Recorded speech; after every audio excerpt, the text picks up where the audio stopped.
Yesterday's attacks. Some say that he does have ties to Muslim extremists. I don't know.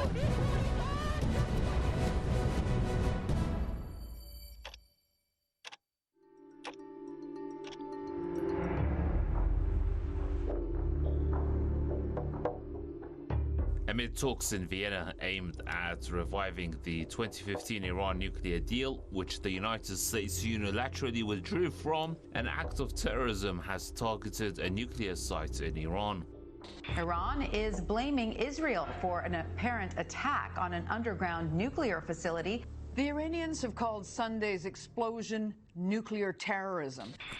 The Atomic Energy Organization of Iran says a small explosion at the Natanz led to an electricity outage that caused minor damage to the facility's operations. Iran's permanent representative to Vienna-based international organizations has noted that despite the act of sabotage, enrichment at Natanz has not stopped. Kazem Gharibabadi, who described the attack as desperate, has said that past experience shows Iran will emerge stronger.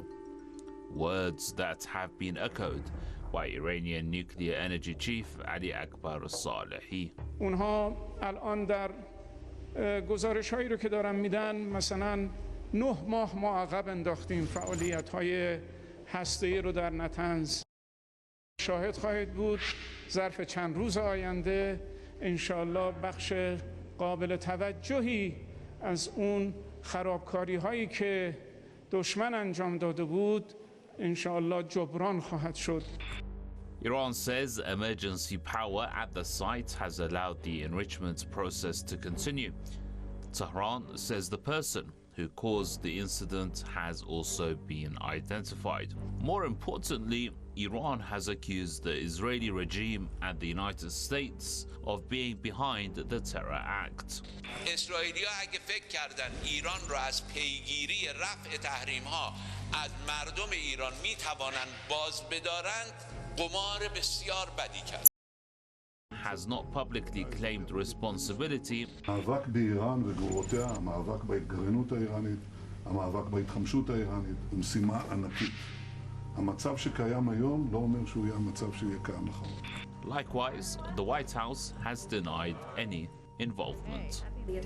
Well, we of course have seen the reports of the incident at the Natanz enrichment facility. The U.S. was not involved in any manner.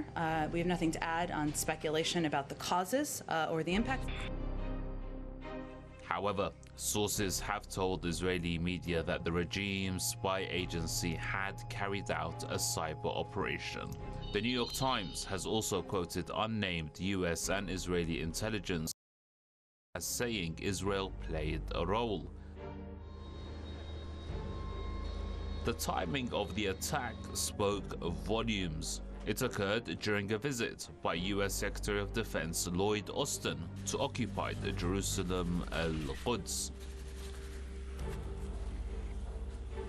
I was also grateful for the opportunity to meet with the Prime Minister to discuss a number of security issues that are important to our two countries. And I wanted to reaffirm the administration's strong commitment to Israel and to the Israeli people. Analysts say Tel Aviv could not have carried out this operation alone without knowledge, or direct participation with Washington. In a letter to the United Nations Secretary General Antonio Guterres, Iran's foreign minister described the attack as deliberate and a war crime. اون چه که در نتنز انجام شد خیال میکنند که اهرم‌های ایران رو کم میکنه.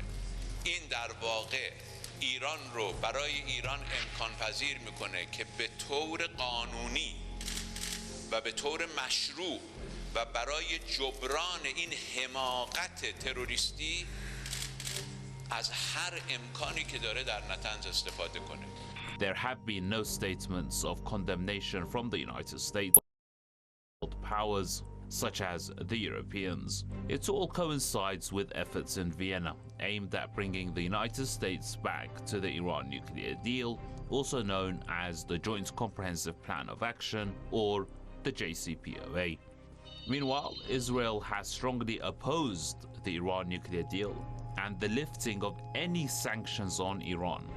It strongly supported President Trump's maximum pressure approach towards Iran and has opposed any attempts by the Biden administration to return to the accord or lift any sanctions. This is while Israel has nuclear bombs and is believed to be in possession of up to 400. Only last month, satellite images showed that Israel has been carrying out major expansion operations at its Dimona nuclear weapons plant. On the other hand, according to every intelligence agency on the planet, Iran's nuclear program is one of a peaceful nature. The act of terrorism at Natanz follows a pattern of terror attacks against Iran's nuclear program that Tehran accuses America and Israel of implementing. In 2010, a powerful computer virus called Stuxnet targeted Iran's nuclear facilities. Between 2010 and 2012, scientists were martyred on Iranian soil. 2 of the killings were carried out with magnetic bombs attached to the target's cars.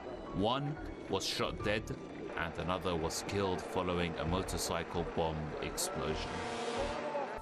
In November 2011, an explosion at a munitions depot belonging to Iran's Islamic Revolution Guards Corps in a Tehran suburb martyred at least 36 people, including General Hassan Muqaddam. In November 2020, Iran blamed Israel for being behind the assassination of one of its most prominent nuclear scientists. Mohsen headed the country's defense ministry's research and innovation organization. In July 2020, Natanz was also targeted by an explosion that damaged a facility making advanced centrifuges. Last July, a fire broke out at the same site.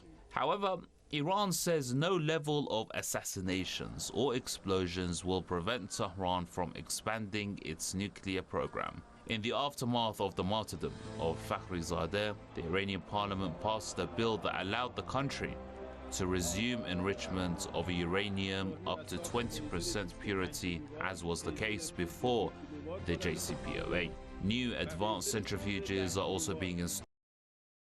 Furthermore, Iran's top negotiator at the Vienna talks says the Islamic Republic has informed the International Atomic Energy Agency of a plan to immediately start 60% uranium enrichment. This is the highest figure ever that Iran has enriched uranium. We send a letter to the agency that we are going to add 1,000 more centrifuges to Natanz facility. That is in addition to the current number of machines. Also today, we just sent a new letter to the agency saying that we would start from tomorrow enrichment up to 60%.